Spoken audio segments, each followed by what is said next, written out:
सारे दर्शकों ने देसी पत्रकार कर्मों की राम राम।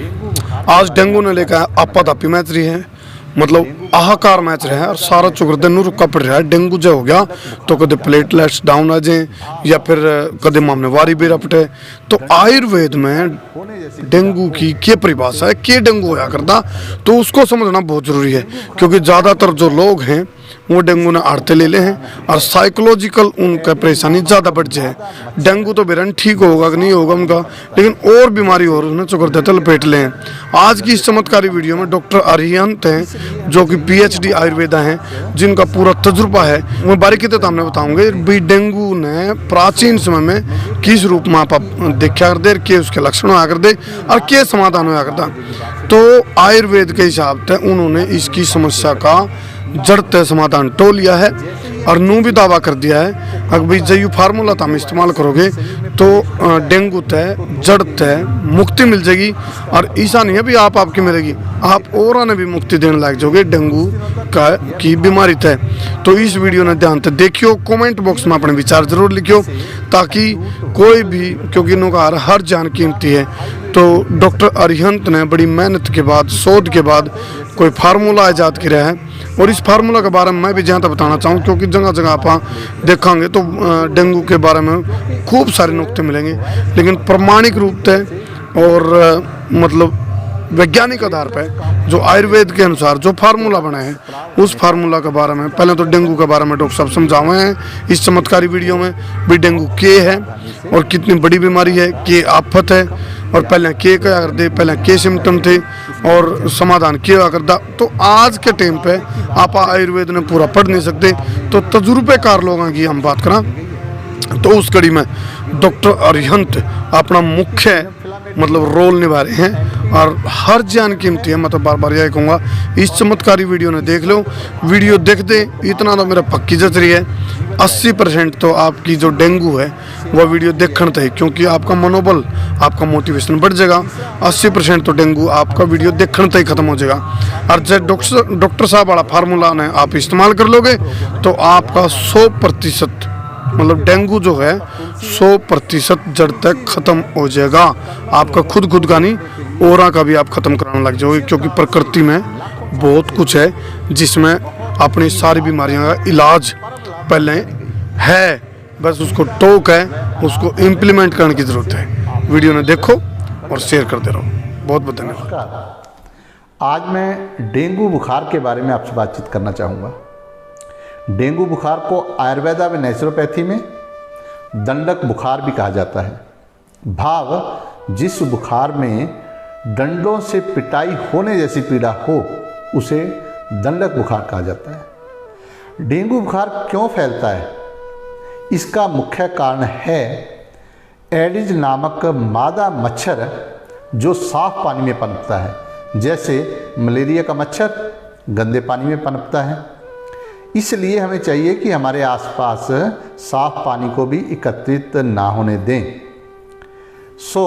मैं ये कहना चाहूँगा कि अगर हम कहते हैं कि ना रहेगा बांस ना बजेगी बांसुरी, कहीं पे भी व्यर्थ में पानी को इकट्ठा ना होने दें। जैसे ही ये मच्छर शरीर को काटता है, डेंगू वायरस शरीर में प्रवेश करता है, तो 2-3 दिन तक इसका प्रभाव बुखार के रूप में देखा जाता है।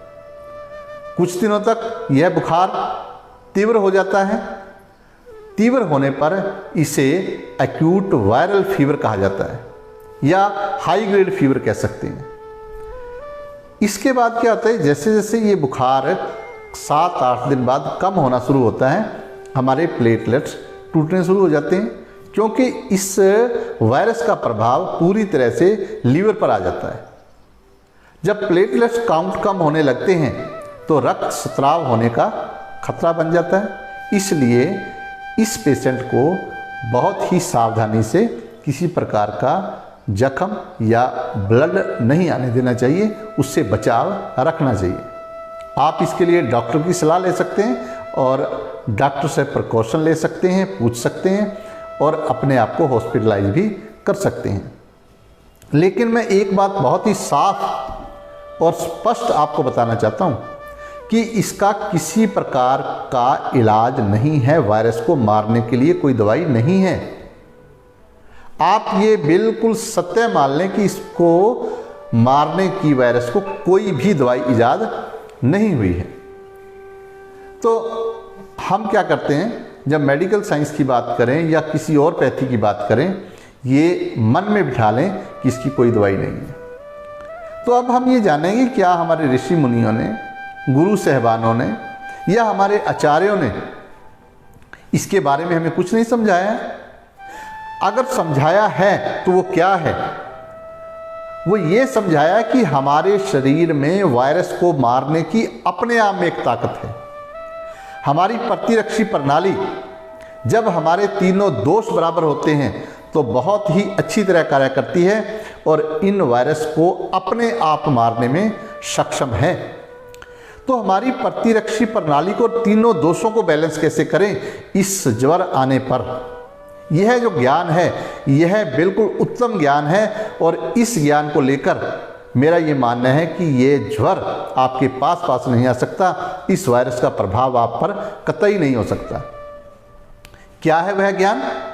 हमारे आचार्य कहते हैं, वृद्धनैन एक दोष्य क्षपनैन ओछितस्य वा कफस्थान अनुपूर्व्या वा संधिपातज ज्वरम जयेत।